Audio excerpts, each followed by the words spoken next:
maybe for the first time in American history. Tonight I want to talk about something a little different, because not enough people are talking about why this is all happening in the first place. And I mean, like, really, let's just go down to fundamentals. We're watching the story, maybe you've seen it. What is this about? Why are we having a debt ceiling showdown? Why are Republicans threatening to tank the global economy and default for the first time in this country's history unless they get their way to impose austerity and cut federal spending on those programs severely? Now, the stated justification for the hostage taking, you hear it everywhere, doesn't make any sense. And this is really the key to understanding this whole thing. The sort of top line answer, which again has been taken for granted as the answer in most mainstream coverage, is that Republicans want to cut spending. And they want to cut spending because they have an ideological commitment to cutting spending. You see that everywhere. Kevin McCarthy says it. The reporters, by and large, that report on him tend to sort of go along with that. That's the fight. It is simply not true. It is maddening to see it repeated because it cannot possibly be the actual answer. And this isn't speculation or mind reading on my part. These are just the facts, the history. This is an empirical situation. We know that cannot be the answer because we have seen what the Republican Party does when it has control of the government and is free to pursue its agenda. When Republicans control both houses of Congress and the presidency. You were alive for this. I was too. We were all here. We saw it all happen, right? What did they do? Well, they cut taxes for corporations and rich people. And they do that every time without fail, right? And that's because the Republican Party really does believe in that. They really do believe in cutting taxes for corporations and rich people. They really do use their power to make it happen. It's the one piece of legislation they'll manage to get passed even when they're screwing up left and right. Didn't George W. Bush, right? Didn't John. They push deregulation. They make life harder for undocumented immigrants. They restricted illegal immigration. Sometimes they pick cultural fights. They tend to boost spending for defense. But one thing they do not do when they have unified control of the federal government is reduce spending. Again, this is just a historical fact. I'm not doing any mind reading. I'm just telling you the simple fact of the matter. When they have control of the government, they do the opposite of reducing spending. They increase spending when their party is in power, when they control the White House. Why? Well, I think because, in the main, government spending is popular and tends to boost the political fortunes of the White House and the president, in this case, a Republican president. It helps the Republican president get reelected. Axios put together this handy chart of government spending. The purple line is defense, the brown line is everything else. You can see it there. Spending goes up during the administration of Ronald Reagan and George W. Bush. And then it slows down a little bit. See that little flat line? During the Clinton years, okay? Again, that's when Bill Clinton was the president, and then after the House got taken over by Newt Gingrich, right, Republicans had a big budget standoff, and they imposed spending cuts, right? Then what happens? Well, then spending skyrockets under George W. Bush, okay? See how that line goes up, right? Again, George W. Bush takes office. He's got a House and Senate, right? Republicans, they forced the country into two very pointless, very expensive wars. They also ran up a lot of domestic spending. And then what happens after that? Oh, look, it drops again.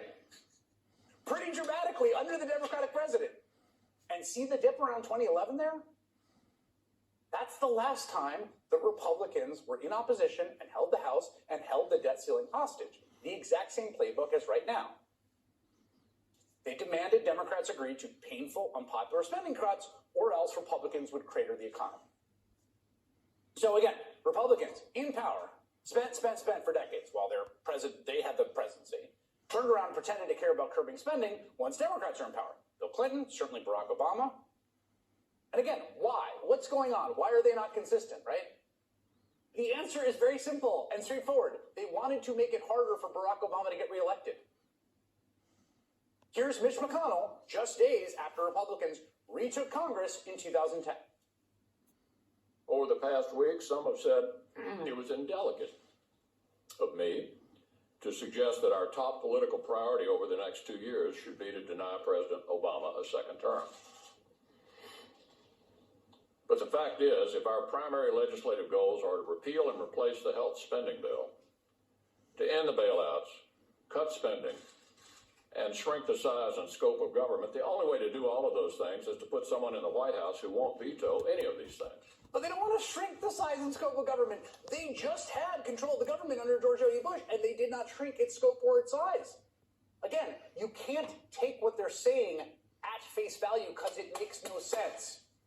So, Obama was forced to strike a deal to get the debt ceiling raised, which pushed austerity measures that appreciably slowed the recovery from the financial crisis. It made the economy worse. It created unnecessary misery for millions.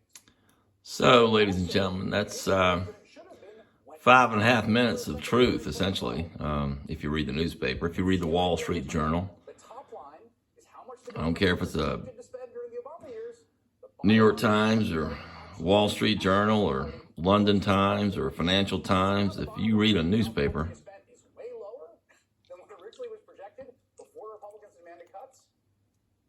you will know that everything that he's saying is true. The biggest deficits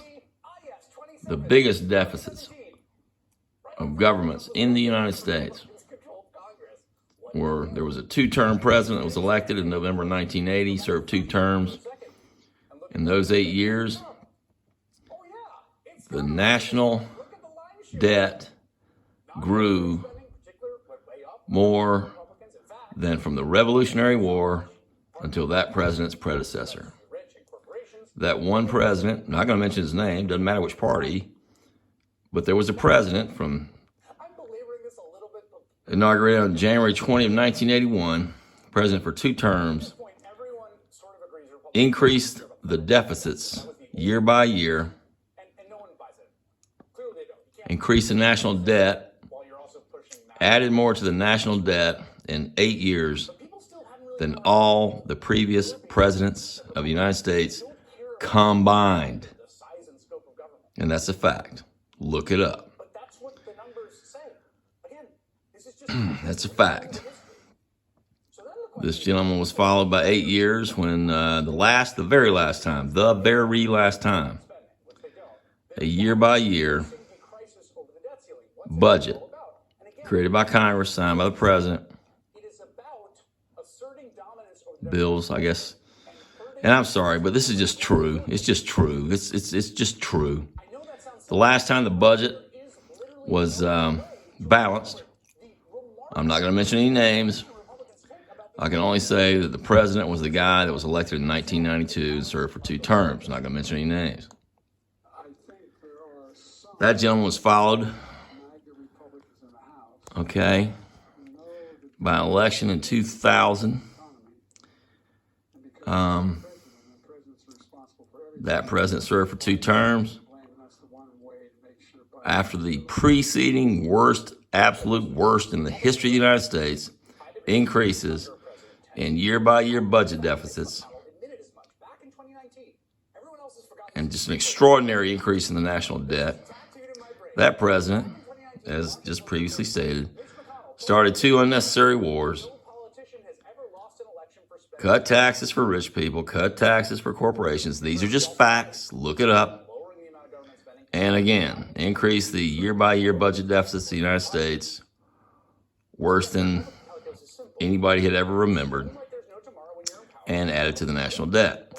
This gentleman was followed by a gentleman who was elected in November 2008, served 2 terms, and oddly enough, I'm not going to mention any names, spending flattened, as this gentleman just showed in that chart. And when the senior senator from Kentucky mentioned bailouts, and I think he was discussing a gentleman who was elected in 2008, took the oath of office in January 20, 2001, when the senior senator from Kentucky is talking about bailouts. Who started those bailouts? Gee, I think it was the guy who was elected in November 2000. Started those bailouts at the tail end of his presidency, and then dumped it on the next guy. Left the problems for the next guy. Look it up. Then, 8 years later, 2016, we got the biggest dumbass in the history of the United States as our elected president. What did he do? Same thing.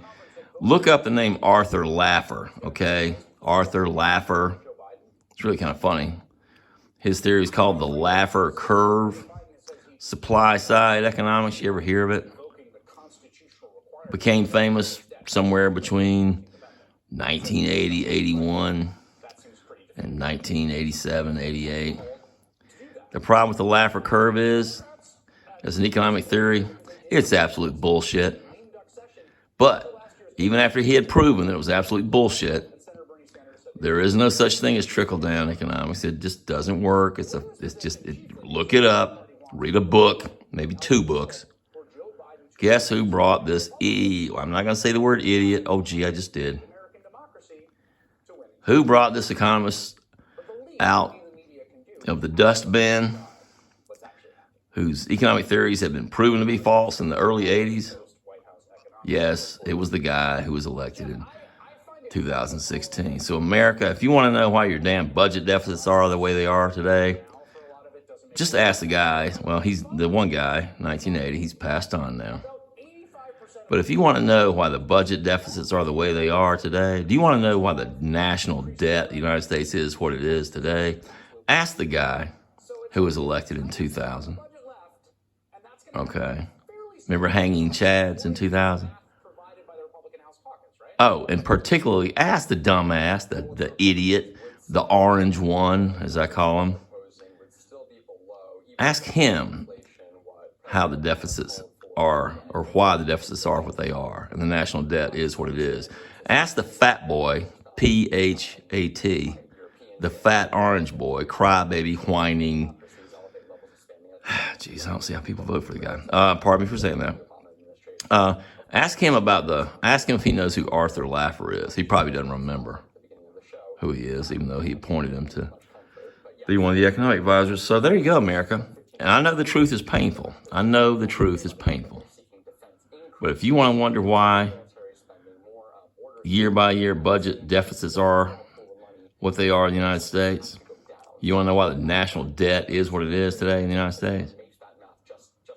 Look at the failed policies from 1981, January. For 8 years, look at the failed policies, the economic policies, the bailouts.